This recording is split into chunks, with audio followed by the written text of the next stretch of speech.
Eu te saúdo com a paz do Senhor. Lição número 8 da classe de adultos. O Deus Espírito Santo. Em primeiro lugar, é importante deixar claro que o Espírito Santo é Deus. Na lição de hoje nós veremos as funções do Espírito Santo, que tipo de pessoa é o Espírito Santo. E a propósito, o Espírito Santo é de fato uma pessoa no sentido pessoal?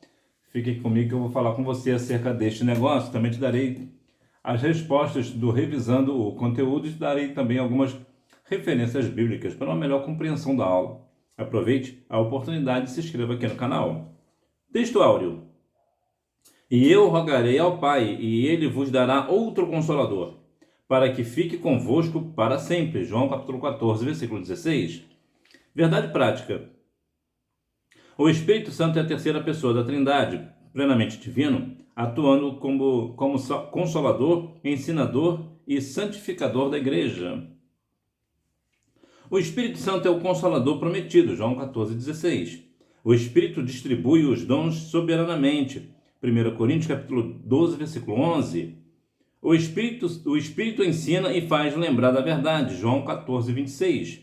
O Espírito é o agente da ressurreição, aos Romanos capítulo 8, versículo 11. O Espírito opera a santificação do crente, 2 Tessalonicenses capítulo 2, versículo 13. O Espírito chama e designa para a missão, Atos capítulo 13, versículo 2. A leitura bíblica em classe está em João capítulo 14, versículos do 25 ao 31. Os hinos sugeridos, 155, 340 e 514. Introdução. O Espírito Santo é uma pessoa divina, não uma força impessoal ou uma mera influência espiritual.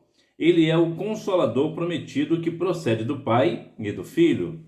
Ele é plenamente Deus, a terceira pessoa da Santíssima Trindade. Portanto, sim, o Espírito Santo é uma pessoa. Ele é uma pessoa divina. E aqui é importante ressaltar que ele não é uma força impessoal ou uma mera influência espiritual. Parece que os testemunhas de Jeová costumam dizer que o Espírito Santo é uma força, é um tipo de força que existe. Mas não, isso é mentira. O Espírito Santo, ele é Deus e ele tem todo o poder e ele é uma pessoa divina. Ele é o Consolador prometido que procede do Pai e do Filho. O Consolador. Consolador é aquela pessoa que, como o nome já sugere, aquela que consola. Quando nós estamos tristes por algumas razões, principalmente quando nós perdemos um ente querido, nós estamos entristecidos, é o Espírito Santo que nos consola, que nos conforta, embora seja uma dor tamanha, mas o Espírito Santo, ele nos conforta. Ele é plenamente Deus, sem nenhuma sombra de dúvida. A terceira pessoa da Santíssima Trindade. A pessoa do Espírito Santo. O Espírito Santo é uma pessoa. Ele pode ser entristecido, o que envolve sensibilidade e emoção. Ele ensina e faz lembrar, o que demonstra inteligência e comunicação consciente. Ele guia os crentes, função que exige entendimento e relacionamento. Ele distribui os dons soberanamente, o que confirma sua vontade e ação. Ele fala com clareza, chama pessoas e designa tarefas que são ações de uma pessoa divina. Negar sua pessoa é mutilar a Trindade. Então, ele pode ser entristecido. Uma pessoa pode ser entristecida, não pode? Nós nos entristecemos por infinitas razões. O Espírito Santo também. Por quê? Porque isso envolve sensibilidade e emoção. Então, o Espírito Santo, ele tem uma sensibilidade, ele tem uma emoção, por assim dizer. Ele ensina e faz lembrar. O ensinar já não é uma tarefa muito fácil, não? Ensinar exige talento, habilidade, dedicação ao ensino, né? Aos Romanos 12, 6, né? Então, observe que há essa questão do ensinar. Mas o professor, ele só tem a capacidade de ensinar. Ele não tem a capacidade de fazer lembrar. O Espírito Santo tem. Então, o Espírito Santo, ele não somente ensina, mas ele também faz lembrar, o que demonstra inteligência e comunicação consciente, ou seja, o Espírito Santo ele é inteligente e tem uma comunicação consciente. Ele guia os crentes, função que exige entendimento e relacionamento. Uma pessoa, para te guiar, ela precisa ter relacionamento com você. Uma pessoa que não tem nenhum relacionamento com você, essa pessoa não vai conseguir te guiar. Pelo menos não numa forma de entendimento. Entendimento é o seguinte: você quer ir para um lugar. Aquela pessoa entende para o lugar que você quer ir e te mostra o caminho para você ir, para chegar no seu destino. É isso que o Espírito Santo faz. Ele tem entendimento do que você é. Ele tem relacionamento com você. Então ele sabe o que você quer e o que você não quer. Então ele te leva para o teu destino. É claro que o destino do Espírito Santo é nos apontar para Cristo, para a salvação. Mas o que eu digo aqui também não é no sentido de livramento. Muitas vezes, e isso aqui também implica nessa questão, que você quer ir para um lugar, mas o Espírito Santo te impulsiona para ir para outro. Por quê? Porque ele sabe que o lugar que você está indo não é um lugar que vai agradar a Deus, ou é um lugar que pode te levar para a morte, por exemplo. Então te dá um livramento. Ele distribui os dons soberanamente, o que confirma a sua vontade em ação. Ou seja, o Espírito ele distribui os dons. Ele vai dar dons para um e dons para outros. E por que ele faz isso? Porque ele tem vontade. Ele tem vontade de dar os dons a uma determinada pessoa, um determinado cristão. Então ele vai lhe dar. Por que ele dá? Porque ele tem uma vontade e ele também tem a ação. Ele pode fazer. Ele tem autonomia para fazer. Ele é soberano para fazer. Por que ele é soberano para fazer? Porque ele é Deus. Ele fala com clareza. Chama pessoas e designa tarefas que são ações de uma pessoa divina. Então, quando ele fala com clareza, ele chama pessoas, ele mostra as tarefas que são uma coisa que é o Senhor que mostra, né? É Deus que nos mostra. Então, o Espírito Santo ele também nos mostra. Por quê? Porque ele é Deus. Negar a sua pessoa é mutilar a Trindade. Eu gostei dessa expressão, mutilar a Trindade. Realmente acaba com... Como é que fica a Trindade? Então, a Trindade deixa de ser Trindade nesse sentido, né? Então, não há como negar o Espírito Santo. Pessoa distinta na Trindade. Essa distinção do Espírito Santo é essencial para refutar heresias como o modalismo, que ensina que Pai, Filho e Espírito Santo são apenas modos sucessivos de uma pessoa única, divina. Perdão. Então veja que esse modalismo ele prega que o Pai, o Filho e o Espírito Santo são a mesma pessoa. Eles não são pessoas distintas. Eles são uma pessoa só, uma pessoa única. O que nós vemos que não é verdade. A Bíblia menciona que existe o Pai, existe o Filho, existe o Espírito Santo. Ambos são soberanos em todos os aspectos. Ambos são pessoas completamente distintas. Já o arianismo nega a divindade do Filho e do Espírito. Para eles, somente Deus é, de fato, uma divindade. Somente Deus é realmente Deus. Jesus não é Deus e o Espírito Santo também não é Deus. Então veja que aqui nós vemos que a Bíblia tem um ensinamento diferente. A Bíblia menciona que Jesus é Deus e o Espírito Santo também é Deus. E os pneumatomacos, que nome, né? Que negavam a deidade. No caso, eles negavam a deidade, divindade. É uma palavra que a gente não usa muito, né? Deidade, nós não usamos muito. Mas deidade significa divindade. Então, eles negavam a divindade, possivelmente, também do Espírito Santo. Também negavam a divindade nesse sentido. Então, nós vemos que o Espírito Santo ele é uma pessoa distinta na Trindade. Ele, assim como o Pai é um, Jesus é um e o Espírito Santo é outro. O Consolador Prometido. A palavra Consolador é tradução do grego Paracletos, que significa aquele que encoraja e conforta, e ajudador, que auxilia na necessidade, e ainda advogado, que intercede ou defende alguém perante uma autoridade. Então, nós vemos que o Espírito Santo ele é um consolador. Ele também, como já falei, é aquele que consola quando nós estamos entristecidos, por exemplo. É aquele que encoraja e conforta. Quando você está numa situação e você precisa fazer algo para o reino, é o Espírito Santo que te encoraja a fazer. Eu já falei aqui em algumas situações que eu fui uma vez fazer um evangelismo numa área que era bem perigosa. E o Espírito Santo que me impulsionou aí. Por quê? Porque eu precisava de coragem. Eu, humanamente falando, eu não teria coragem de ir, mas o Espírito Santo me impulsionou aí.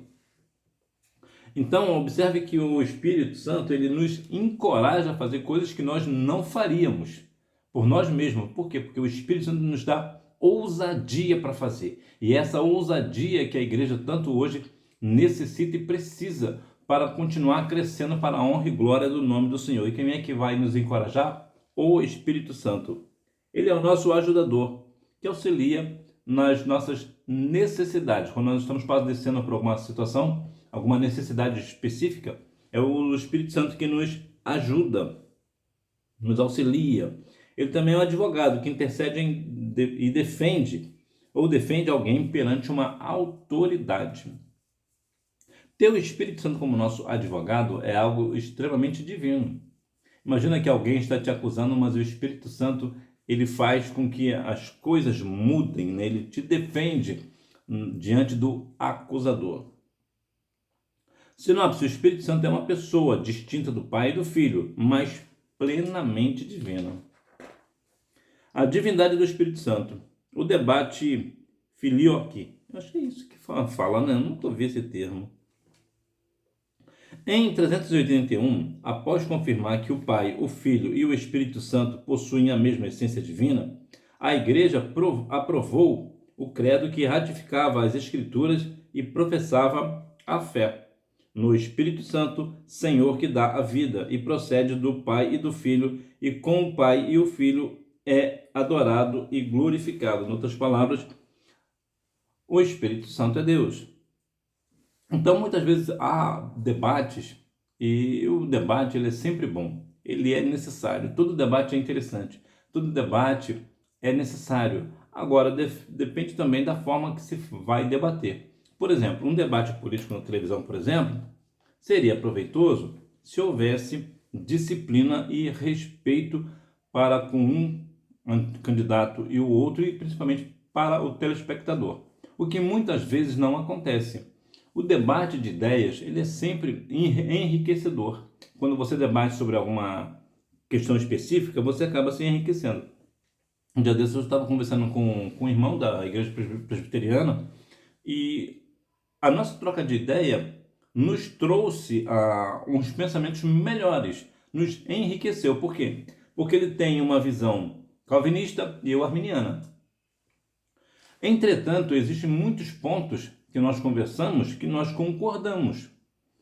E isso faz, e com todo o debate na área da medicina, por exemplo, ou mesmo na questão cristã, na questão teológica, o debate sempre é bom e proveitoso. Agora, depende também do debate. Esse debate precisa ser equilibrado, respeitoso, e cada um traz a sua ideia. Não é defender a minha ideia.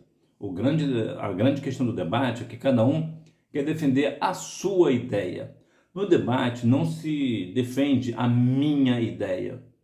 O que eu vou defender é a melhor ideia. Se eu tenho uma ideia e você tem uma ideia melhor, se a sua ideia é melhor do que a minha, então o debate quer dizer que eu preciso defender a sua ideia porque ela é melhor do que a minha. Então, nesse sentido, nós observamos que aqui houve-se um debate e criou-se a questão de que, de fato, o Espírito Santo é Deus. É importante nós entendermos que, desde sempre, o Espírito Santo é Deus. Independente se o homem reconheça ou não, o Espírito Santo não vai deixar de ser Deus. Mas quando se há um debate, um consenso, e as pessoas chegam no mesmo resultado, isso é bom, é saudável também. Por quê? Porque existe uma concordância. Então, é muito mais difícil de mais pessoas estarem erradas, porque você certamente pensa muitas coisas diferentes de mim. Mas se em algum caso eu e você concordamos, então significa que aquilo é muito provável daquilo estar certo. Porque são duas pessoas diferentes, no caso eu e você, que concordamos sobre o mesmo quesito. Então isso é importante, né? Os atributos divinos do Espírito. Todos os atributos divinos do Pai e do Filho podem ser igualmente relacionados com o Espírito Santo, tais como onipotência. O Consolador tem pleno poder sobre todas as coisas. Então, o Espírito Santo ele tem onipotência, que é ser todo poderoso, né? Então, ele tem pleno poder sobre todas as coisas. Onisciência, não existe nada além do seu conhecimento, ou seja, o Espírito Santo conhece toda a ciência, todas as coisas. Por quê? Porque ele tem onisciência. Aí a onisciência é isso, é conhecer toda a ciência, saber de todas as coisas, né? Então não há um conhecimento que o Espírito Santo não conheça. Onipresença, não há lugar algum onde se possa fugir da sua presença. Então, independente do lugar onde você estiver, a presença do Espírito Santo estará lá, estará ou te observando, te consolando. Então, o Espírito Santo estará lá, por quê? Porque ele tem a onipresença, ou seja, está presente em todos os lugares.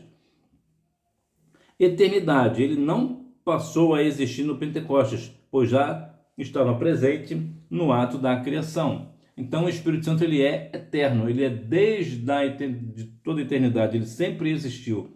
Ele só se fez manifesto, vamos assim dizer, lá em Atos 2 para nós. Então, agora nós entendemos que o Espírito Santo se manifestou. Lá em Salmo 51, 10, me parece que é a única referência bíblica do Antigo Testamento que fala sobre o Espírito Santo. Geralmente fala Espírito de Deus, Espírito do Deus Altíssimo, mas o Espírito Santo ali é bem direto: não retires de mim o seu Espírito Santo.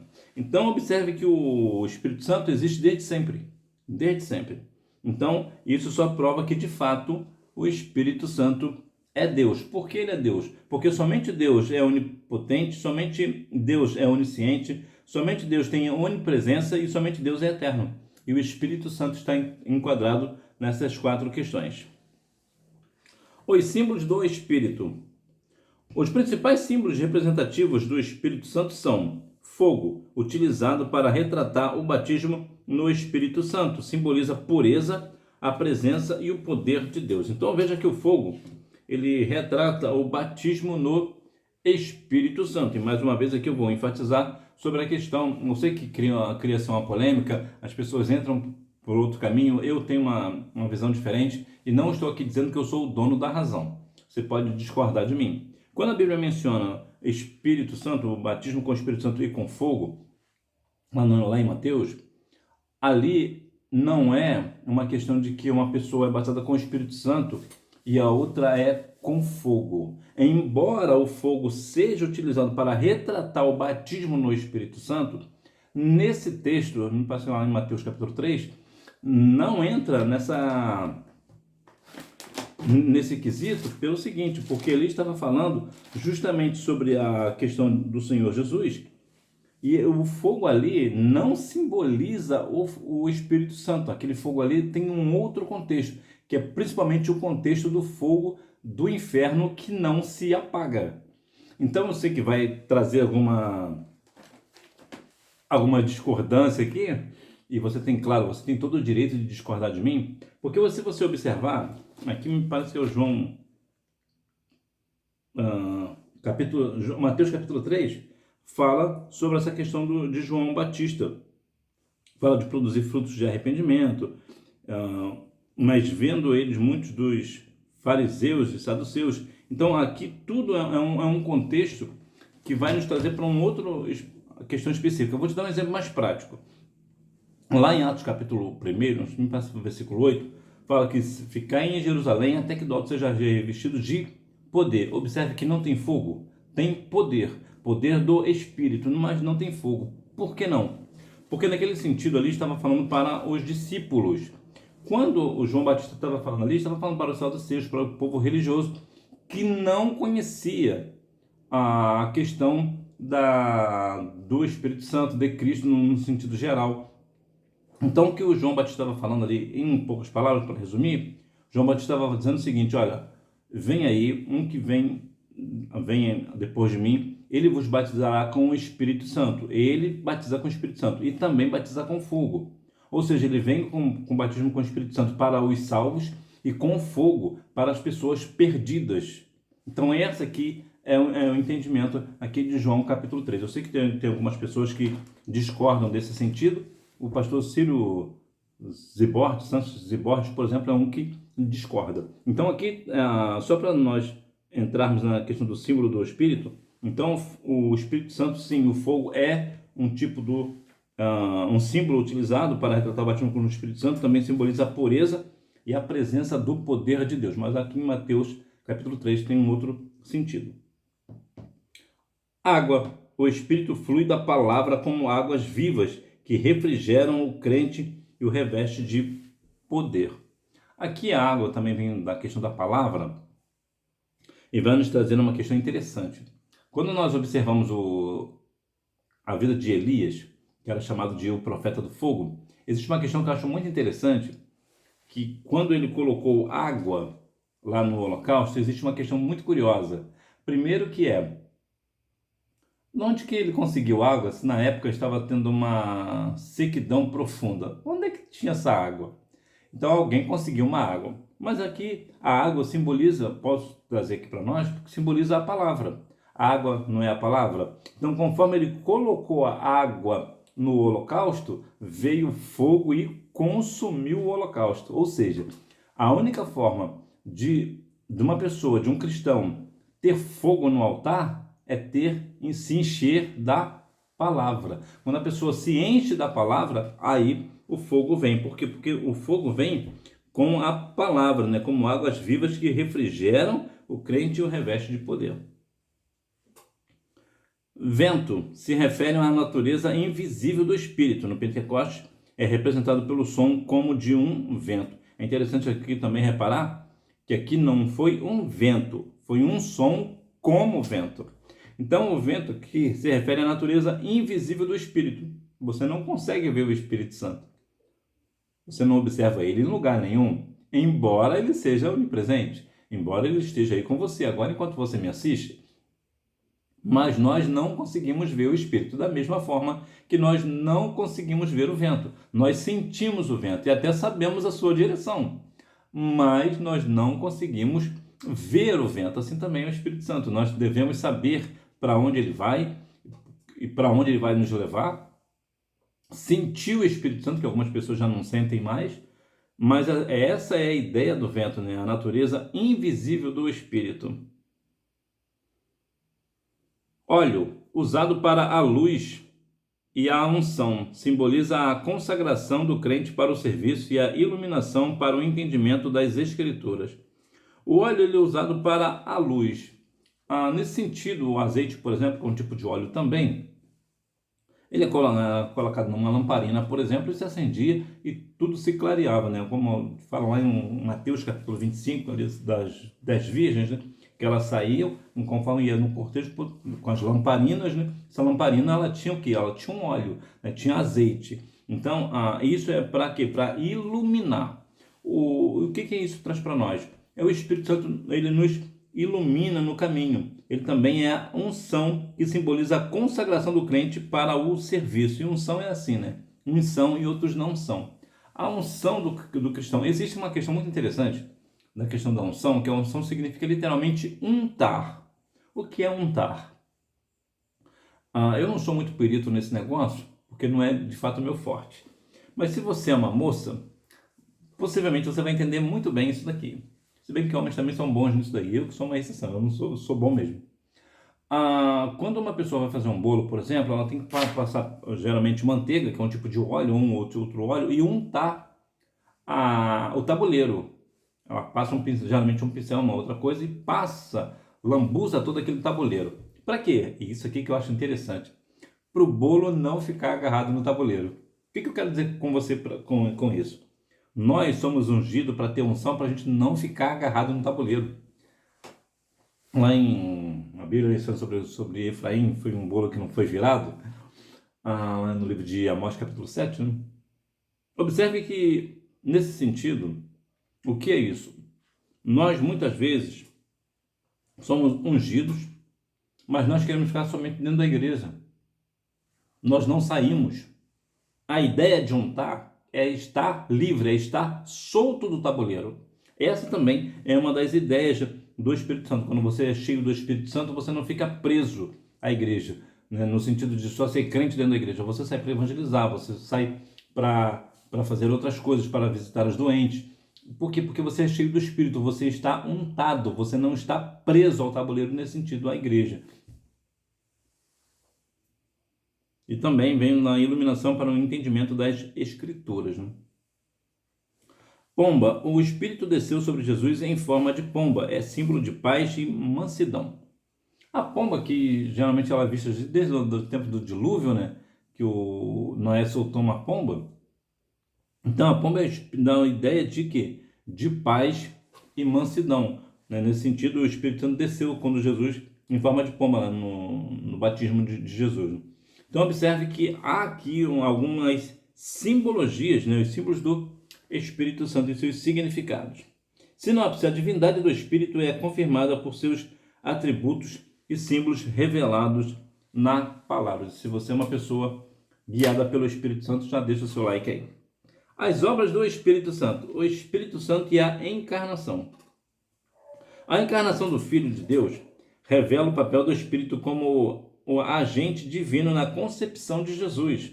Descerá sobre ti o Espírito Santo e a virtude do Altíssimo te cobrirá. O santo que de ti há de nascer será chamado Filho de Deus. Então observe que o Espírito Santo ele atuou profundamente ali no ventre de Maria para que Jesus nascesse. E como foi que o Espírito Santo agiu ali? O Espírito Santo desceu sobre ela. E a virtude do Altíssimo, no caso Deus, te cobrirá. Então, nesse sentido, como Jesus ainda não nasceu, claro, né, nesse sentido ele iria nascer, quem foi que entrou ali em ação para a segunda pessoa da Trindade? Olha que interessante. O Pai e o Espírito Santo. Ambos atuaram juntos para o nascimento e concepção e nascimento de Jesus. Olha que coisa interessante. Então, essas são uma das obras do Espírito Santo, né? Principalmente aqui na questão da encarnação. Jesus foi obra do Espírito Santo. O nascimento de Jesus foi obra do Espírito Santo. O Espírito Santo e a ressurreição. Paulo atribui ao Espírito Santo a ação direta na ressurreição e afirma que esse mesmo Espírito habita nos crentes, garantindo-lhes a ressurreição final, uma ação que apenas Deus é capaz de executar. A atuação do Espírito nessa obra comprova a sua plena divindade. Então, o Espírito Santo ele tem uma ação direta na ressurreição. E afirma, né, esse mesmo Espírito que habita nos crentes, garantindo também a nossa ressurreição. Então, nesse sentido, nós vemos que somente quem trabalha na ressurreição é quem? É Deus. Então, o Espírito Santo, como ele atua na ressurreição, é por quê? Porque ele é Deus. Então, não há dúvida que, de fato, Deus, o Espírito Santo, ele é Deus. E é muito interessante nós enfatizarmos esse negócio, porque muitas pessoas hoje ainda tem uma certa dificuldade de compreender ou talvez de explicar o porquê o Espírito Santo é Deus. Entre uma coisa e outra, podemos recapitular e lembrar. O Espírito Santo ele é onisciente, onipresente, onipotente, ele tem eternidade, ele é desde sempre, ele é uma pessoa. Inclusive lá em Tiago capítulo 4, versículo 5, ele diz que o Espírito Santo tem ciúme de nós. Olha que interessante. E observe que o ciúme nesse sentido ele vem do grego e significa zelo. Então o Espírito Santo ele tem zelo de você, ele tem zelo pela sua pessoa. Ele tem completamente... A questão do zelo é uma questão que é interessante, que é a questão do ciúme. Geralmente, hoje em dia não aparece muito. Mas há um tempo atrás, há muitos anos atrás, quando alguém tinha alguma coisa e tinha muita estima por aquilo, não deixava ninguém tocar, não deixava ninguém chegar perto. Por quê? Porque tinha ciúme. O que é ciúme? É zelo para que a pessoa não pegue de qualquer maneira. Não é assim?